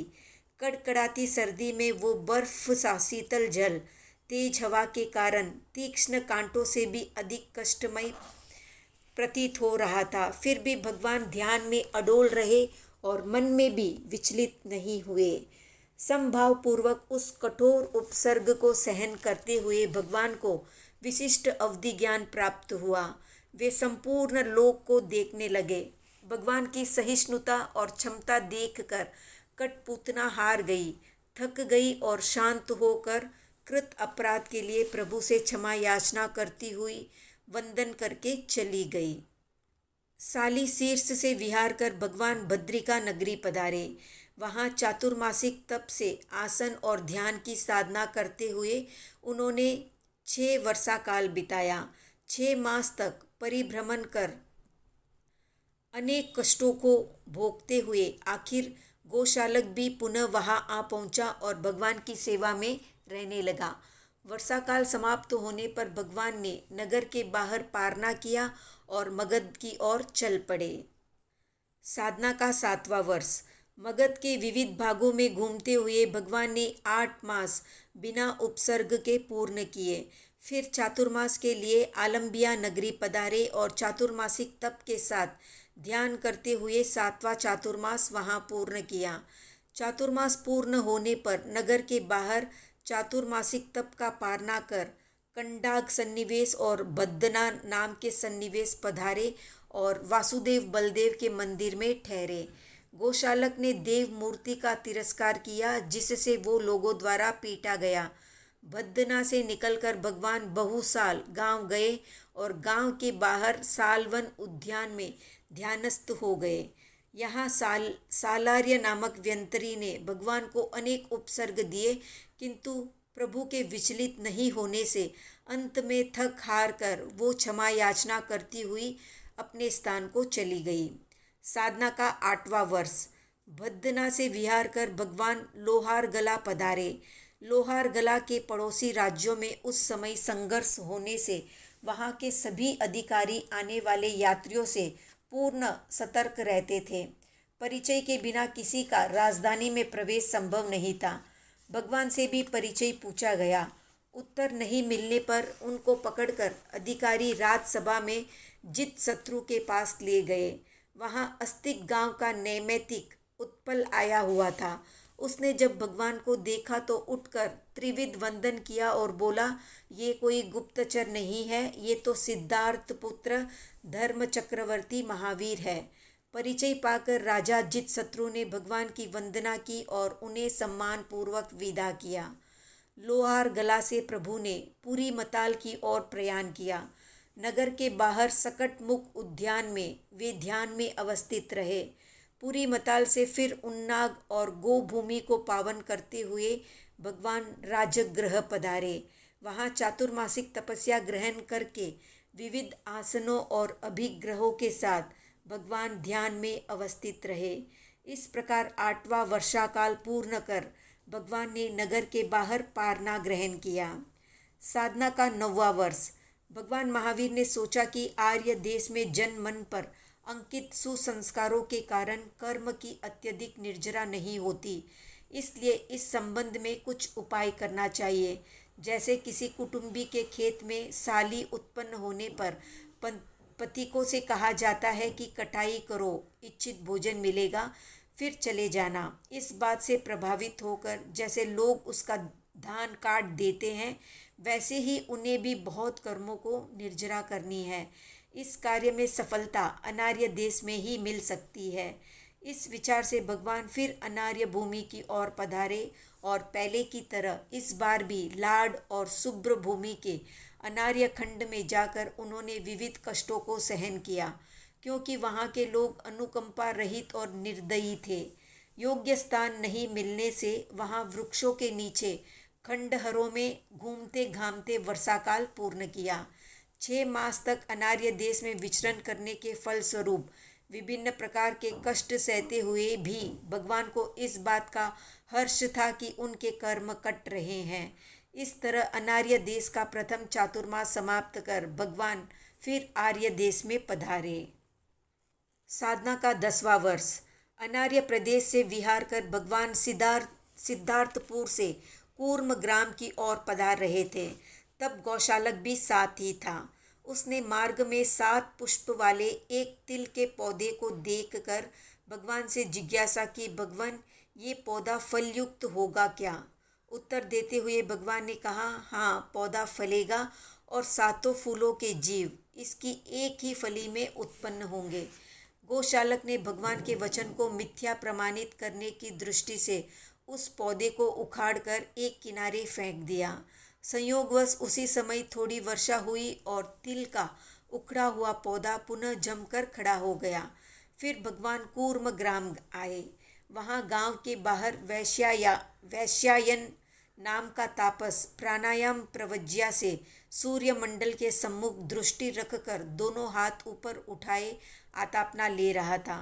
धूप से संतप्त होकर उसकी बड़ी बड़ी जटाओं में युकाएं नीचे गिर रही थी और वो उन्हें उठाकर पुनः जटाओं में रख रहा था।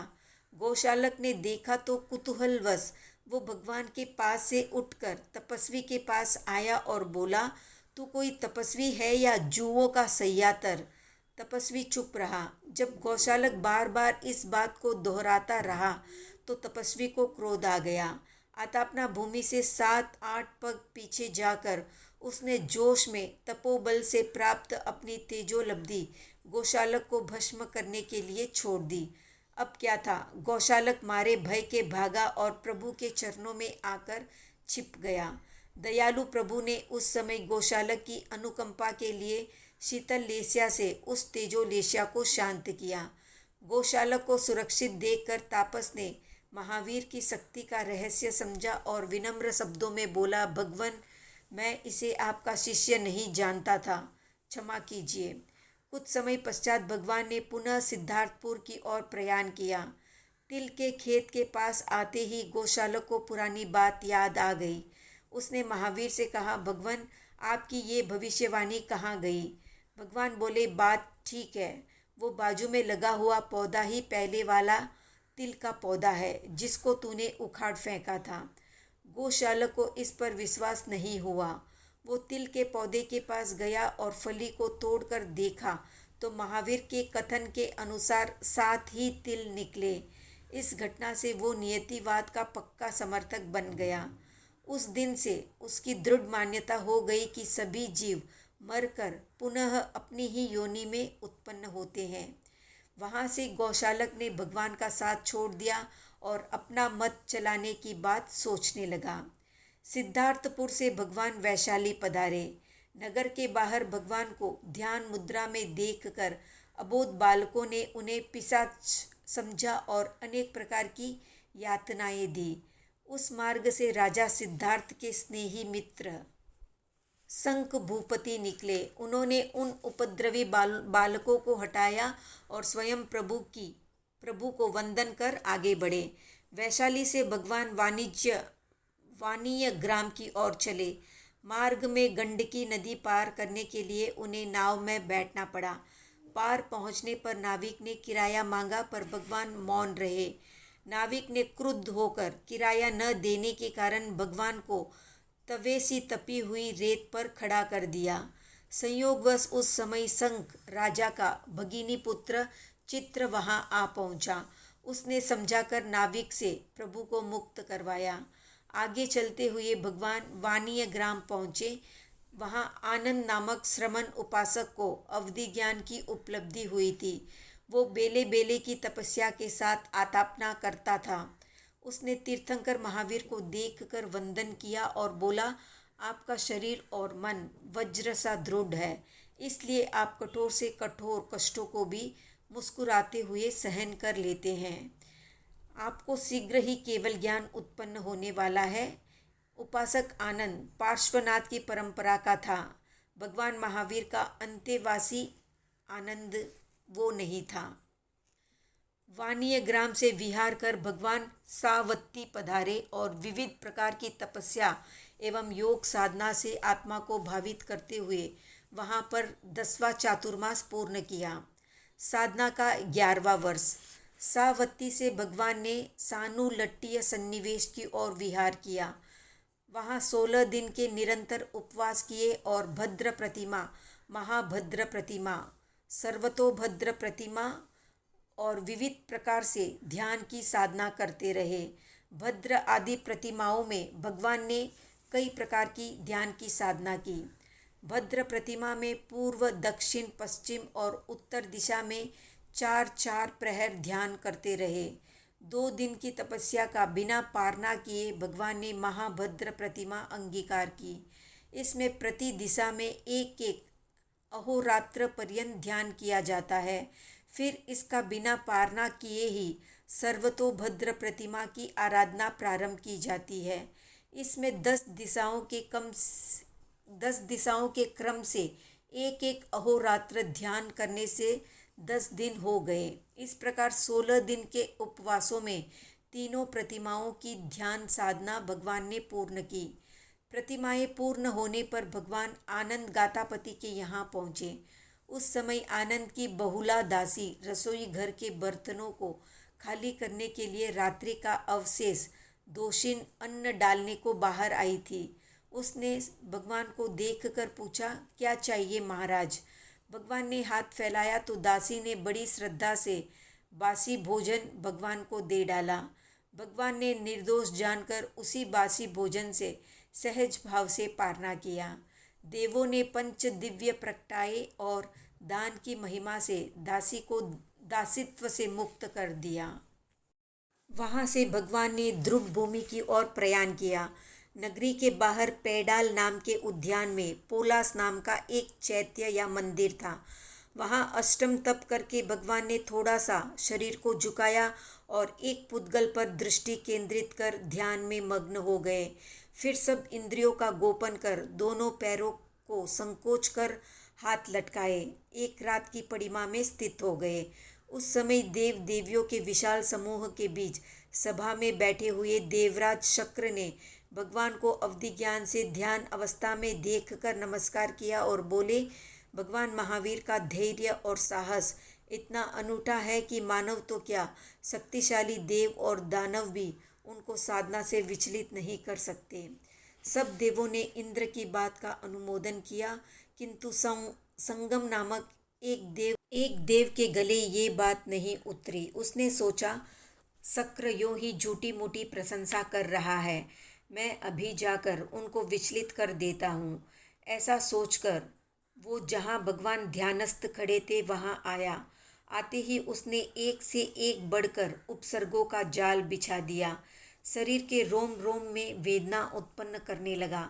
फिर भी जब भगवान प्रतिकूल उपसर्गों से किंचित मात्र भी चलायमान नहीं हुए तो उसने अनुकूल उपसर्ग आरंभ कर दिए।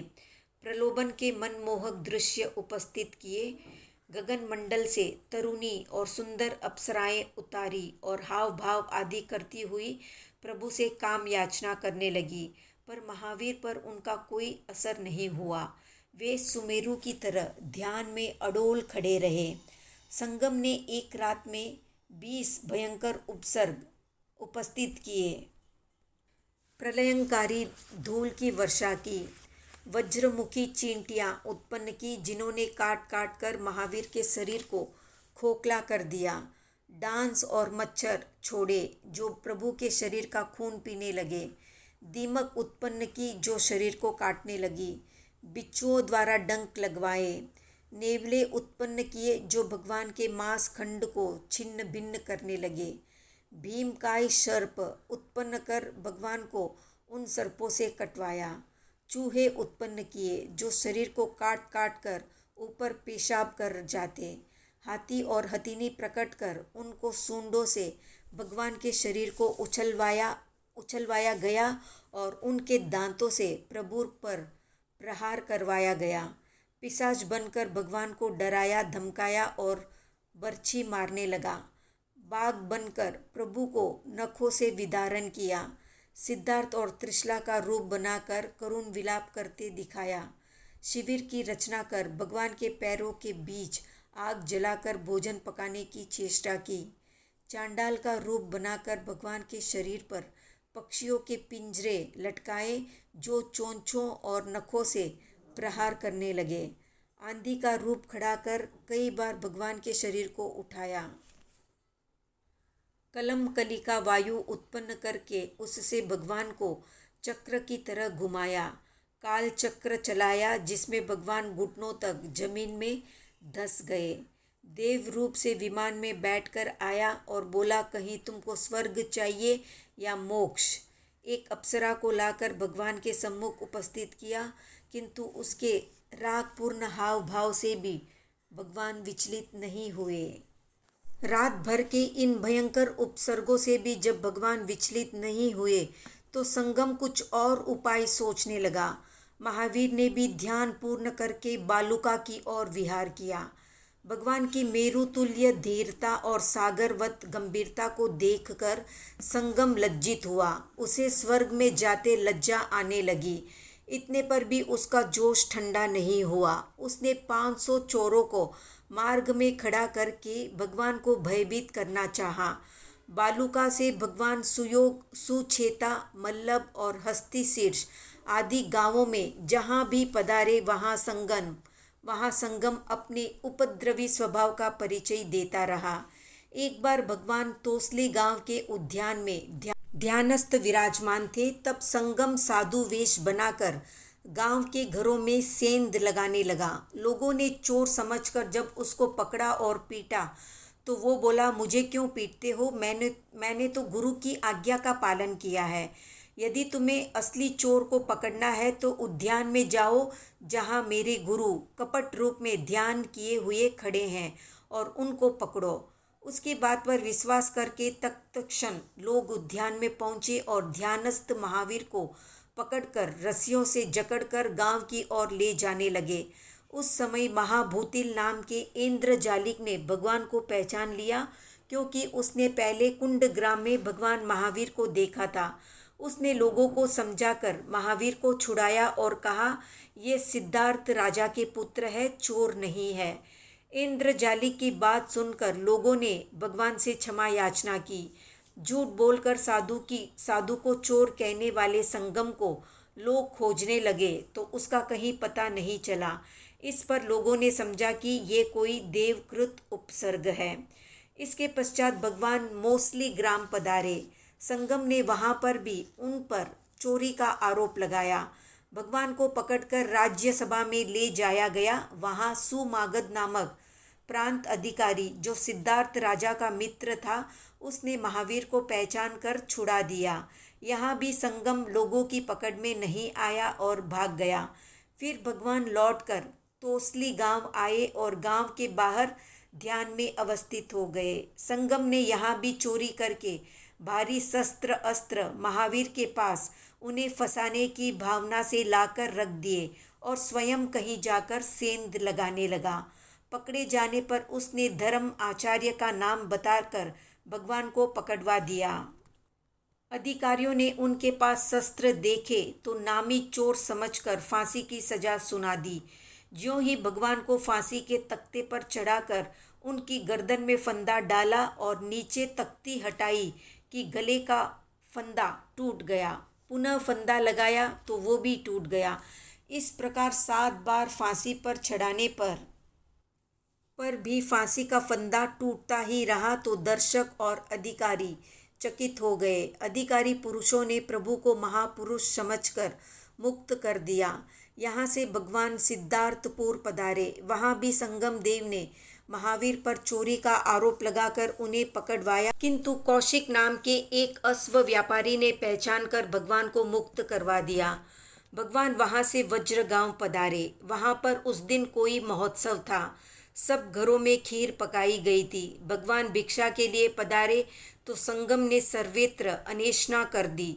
भगवान इसे संगमकृत उपसर्ग समझकर लौट आए और गांव के बाहर ध्यान में अवस्थित हो गए। इस प्रकार लगातार 6 मास तक अगिनत कष्ट देने पर भी जब संगम ने देखा कि महावीर अपनी साधना से विचलित नहीं हुए, बल्कि वे पूर्व से भी अधिक विशुद्ध भाव से जीव मात्र का हित सोच रहे हैं, तो परीक्षा करने का उसका धैर्य टूट गया। वो हताश हो गया। पराजित होकर वो भगवान के पास आया और बोला, भगवान, देवेंद्र ने आपके विषय में जो प्रशंसा की है वो सत्य है। मेरे अपराध क्षमा करो। सचमुच आपकी प्रतिज्ञा सच्ची है और आप उसके पारगामी हैं। अब आप भिक्षा के लिए जाए, किसी प्रकार का उपसर्ग नहीं होगा। संगम की बात सुनकर भगवान बोले, संगम, मैं इच्छा से ही तप या भिक्षा ग्रहण करता हूँ। मुझे किसी के आश्वासन की अपेक्षा नहीं है। दूसरे दिन 6 मास की तपस्या पूर्ण करके भगवान उसी गांव में भिक्षा के लिए पधारे और वत्स पालक बुढ़िया के यहाँ परम अन्न से पारना किया। दान की महिमा से वहाँ पर पंच दिव्य प्रकट हुए। ये भगवान की दीर्घकालीन उपसर्ग सहित तपस्या थी। तो इस प्रकार वज्र गांव से आलम्बिया, श्वेतांबिका, सावती, काशाम्बी, वाराणसी, राजगृह और मिथिला आदि को पावन करते हुए भगवान वैशाली पधारे और नगर के बाहर सम्रोध्यान में बलदेव के मंदिर में चातुर्मासिक तप अंगीकार करके ध्यानस्थ हो गए। इस वर्ष का वर्षाकाल वहीं पर पूर्ण हुआ। वैशाली में जिनदत्त नामक एक भावुक और श्रद्धालु श्रावक रहता था। आर्थिक स्थिति क्षीण होने से उसका घर पुराना हो गया और लोग उसको जीर्ण सेठ कहने लगे। वो सामुद्रिक शास्त्र का भी ज्ञाता था। भगवान की पद रेखाओं के अनुसंधान में वो उस उद्यान में गया और प्रभु को ध्यानस्थ देखकर परम प्रसन्न हुआ। प्रीतिवश वो प्रतिदिन भगवान को नमस्कार करने आता और आहार आदि के लिए भावना करता। इस तरह निरंतर 4 महीने तक चातक की तरह चाह करने पर भी उसकी भव्य भावना पूर्ण नहीं हो सकी। चातुर्मास पूर्ण होने पर भगवान भिक्षा के लिए निकले और अपने संकल्प के अनुसार गवेषणा करते हुए अभिनव श्रेष्ठी के द्वार पर खड़े रहे। ये नया धनी था। इसका मूल नाम पूर्ण था। प्रभु को देखकर सेठ ने लापरवाही से दासी को आदेश दिया और चम्मच भर कुलत बहराए। भगवान ने उसी से 4 मास की तपस्या का पारणा किया। पंच दिव्य मुष्टि वृष्टि के साथ देव दुंदुभी बजी। उधर जीर्ण सेठ भगवान के पधारने की प्रतीक्षा में उत्कट भावना के साथ प्रभु को पारणा कराने की प्रतीक्षा में खड़ा रहा। वो भावना की अत्यंत उच्चतम स्थिति पर पहुंच चुका था। इसी समय देव दुंदुभी का दिव्य घोष उसके कर्ण रंध्रों में पड़ा और इस प्रकार उसकी प्रतीक्षा केवल प्रतीक्षा ही बनी रही। इस उत्कट उज्जवल भावना से जीर्ण सेठ ने 12वें स्वर्ग का बंद किया। कहा जाता है कि यदि 2 घड़ी देव दुंदुभी वो नहीं सुन पाता तो भावना के बल पर केवल ज्ञान प्राप्त कर लेता। साधना का 12वां वर्ष। वर्षाकाल पूर्ण कर भगवान वहाँ से सुसुमार पधारे। यहाँ पर भूतानंद ने आकर भगवान से कुशल क्षेम पूछा और सूचित किया कि कुछ समय में आपको केवल ज्ञान और केवल दर्शन की प्राप्ति होगी। भूतानंद की बात सुनकर भगवान मौन रहे। फिर सुसुमारपुर से भगवान भोगपुर नंदीग्राम होते हुए मेड़िया ग्राम पधारे। वहाँ ग्वालों ने उन्हें अनेक प्रकार के उपसर्ग दिए। मेड़िया ग्राम से भगवान कौशाम्बी पधारे और पौष कृष्णा प्रतिपदा के दिन भगवान ने एक विकट अभिग्रह धारण किया कि द्रव्य से उड़द के बांकले सूप के कोने में हो, क्षेत्र से दहली के बीच खड़ी हो, काल से भिक्षा समय बीत चुका हो, भाव से राजकुमारी दासी बनी हो, हाथ में हथकड़ी हो और पैरों में बेड़ी हो, मुंडित हो, आंखों में आंसू और तेले की तपस्या किए हुए हो। इस प्रकार के व्यक्ति के हाथ से यदि भिक्षा मिली तो ग्रहण करूँगा, अन्यथा भोजन नहीं करूँगा। कठोरतम प्रतिज्ञा को ग्रहण कर महावीर प्रतिदिन भिक्षा के लिए कौशाम्बी में पर्यटन करते। वैभव, प्रतिष्ठा और भवन की दृष्टि से उच्च, नीच और मध्यम सब प्रकार के कुलों में जाते और भक्तजन भी भिक्षा देने को लालायित रहते। पर कठोर अभिग्रहधारी महावीर बिना कुछ लिए ही उल्टे पैरों लौट आते। जन समुदाय इस रहस्य को समझ नहीं पाता कि ये प्रतिदिन भिक्षा के लिए आकर यूं ही वापस क्यों लौट जाते हैं। इस तरह भिक्षा के लिए घूमते हुए भगवान को 4 महीने बीत गए, किंतु अभिग्रह या संकल्प पूर्ण नहीं होने के कारण भिक्षा ग्रहण का संयोग प्राप्त नहीं हुआ। नगर भर में ये चर्चा फैल गई कि भगवान इस नगर की भिक्षा ग्रहण करना नहीं चाहते। सर्वत्र आश्चर्य प्रकट किया जाने लगा कि आखिर इस नगर में कौन सी ऐसी बुराई या कमी है जिसमें भगवान बिना कुछ लिए ही लौट आते हैं। एक दिन भगवान कौशाम्बी के अमात्य सुगुप्त के घर पधारे। अमात्य पत्नी नंदा, जो कि उपासिका थी, बड़ी श्रद्धा से भिक्षा देने उठी, किंतु पूर्ववत महावीर बिना कुछ ग्रहण किए ही लौट गए। नंदा को इससे बड़ा दुख हुआ। उस समय दासियों ने कहा, देवार्य तो प्रतिदिन ऐसे ही आकर लौट जाते हैं। तब नंदा ने निश्चय किया कि अवश्य ही भगवान ने कोई अभिग्रह ले रखा होगा। नंदा ने मंत्री सुगुप्त के सम्मुख अपनी चिंता व्यक्त की और बोली, भगवान महावीर 4 महीनों से इस नगर में बिना कुछ लिए ही लौट जाते हैं। फिर आपका प्रधान पद किस काम का और किस काम की आपकी बुद्धि, जो आप भगवान के अभिग्रह का पता भी न लगा सके। सुगुप्त ने आश्वासन दिया कि वो इसके लिए प्रयत्न करेगा। इस प्रसंग पर राजा की प्रतिहारी विजया भी उपस्थित थी। उसने राजभवन में जाकर महारानी मृगावती को सूचित किया। मृगावती भी इस बात को सुनकर बहुत दुखी हुई और राजा से बोली, महाराज, भगवान महावीर बिना भिक्षा लिए इस नगर से लौट जाते हैं और अभी तक आप उनके अभिग्रह का पता नहीं लगा सके। राजा शतानिक ने रानी को आश्वस्त किया और कहा कि शीघ्र ही इसका पता लगाने का प्रयत्न किया जाएगा। उसने तथ्यवादी नाम के उपाध्याय से भगवान के अभिग्रह की बात पूछी, मगर वो बता नहीं सका। फिर राजा ने मंत्री सुगुप्त से पूछा तो उसने कहा, राजन, अभिग्रह अनेक प्रकार के होते हैं, पर किसके मन में क्या है ये कहना कठिन है। उन्होंने साधुओं के आहार पानी लेने देने के नियमों की जानकारी प्रजाजनों को करा दी, किंतु भगवान ने फिर भी भिक्षा नहीं ली।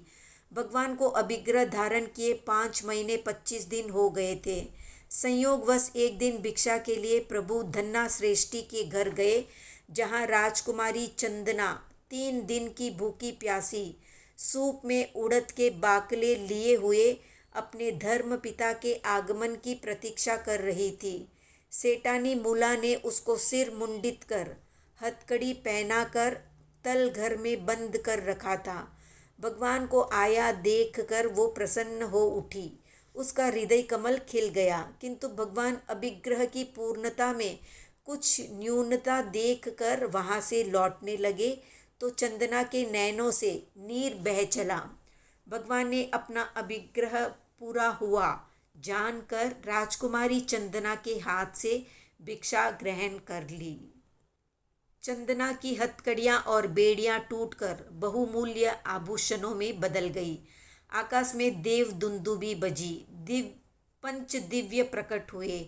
चंदना का चिंतातुर चित्त और अपमान पीड़ित मलिन मुख सहसा चमक उठा। 5 महीने 25 दिन के बाद भगवान का पारना हुआ। भगवान को केवल ज्ञान उत्पन्न होने पर यही चंदना भगवान की प्रथम शिष्या और साध्वी संघ की प्रथम सदस्या बनी। कौशाम्बी से विहार कर भगवान सुमंगल, सुचेता, पालक प्रभृति गांवों में होते हुए चंपा नगरी पधारे और चातुर्मासिक तप करके उन्होंने वहीं पर स्वातिदत्त ब्राह्मण की यज्ञशाला में 12वां चातुर्मास पूर्ण किया। भगवान की साधना से प्रभावित होकर पूर्णभद्र और मणिभद्र नाम के 2 यक्ष रात को प्रभु की सेवा में आया करते थे।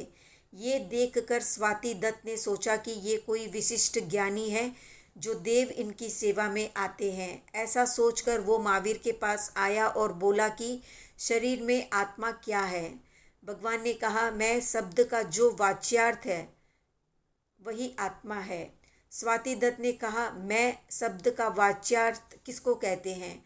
आत्मा का स्वरूप क्या है? भगवान बोले, आत्मा इन अंग उपांगों से भिन्न, अत्यंत सूक्ष्म और रूप रस गंध स्पर्श आदि से रहित है।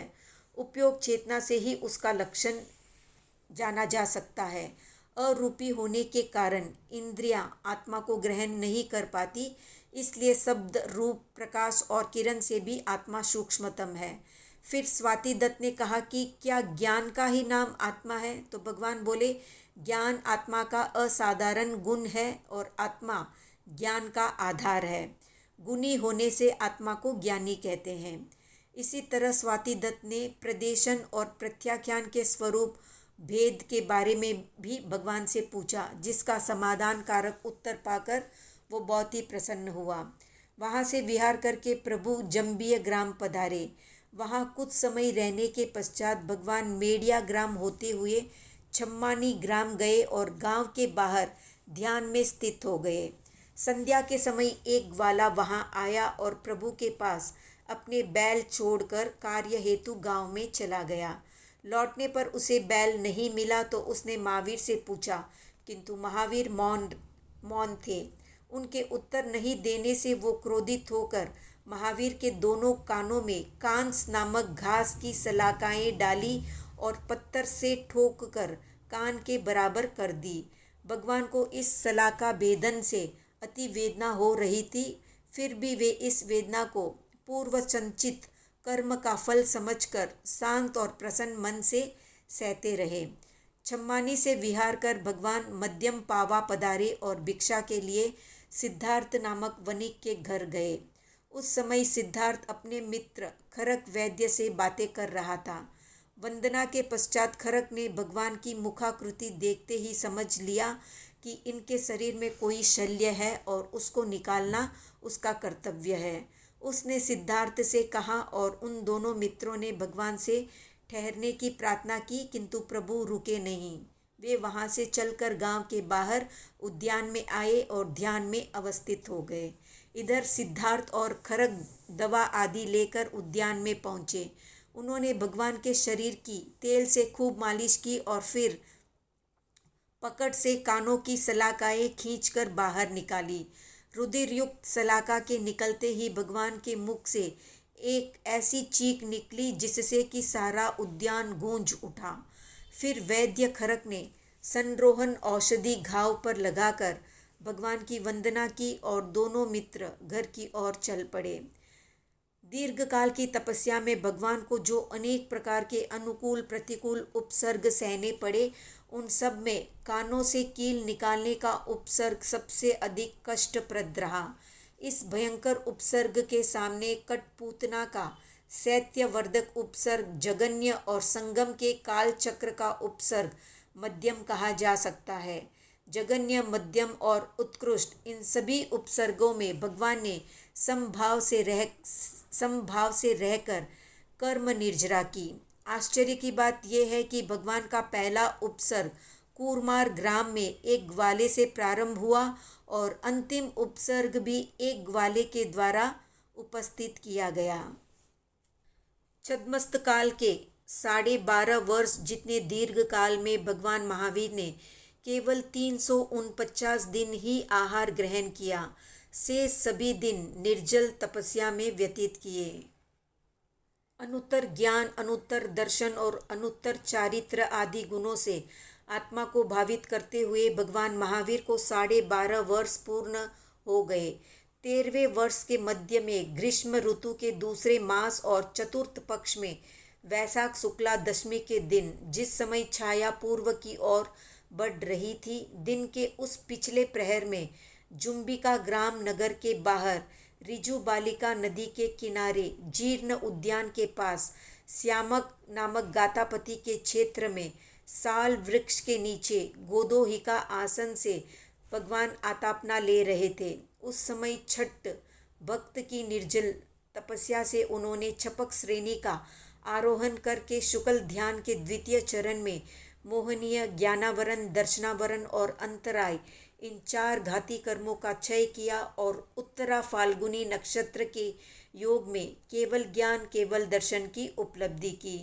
अब भगवान भाव अरहंत या भाव तीर्थंकर कहलाए और देव, मनुष्य, असुर, नारक, तिर्यन, चराचर सहित संपूर्ण लोकी त्रिकालवर्ती पर्याय को जानने और देखने वाले सब जीवों के गुप्त अथवा प्रकट सभी तरह के मनोगत भावों को जानने वाले सर्वज्ञ और सर्वदर्शी बन गए। तो ये थी भगवान महावीर के साधना काल की जानकारी। आज का प्रश्न है कि भगवान पार्श्व के कितने वर्षों के पश्चात भगवान महावीर का जन्म हुआ? कमेंट में बताएं। वीडियो पसंद आया तो लाइक, शेयर, सब्सक्राइब करें।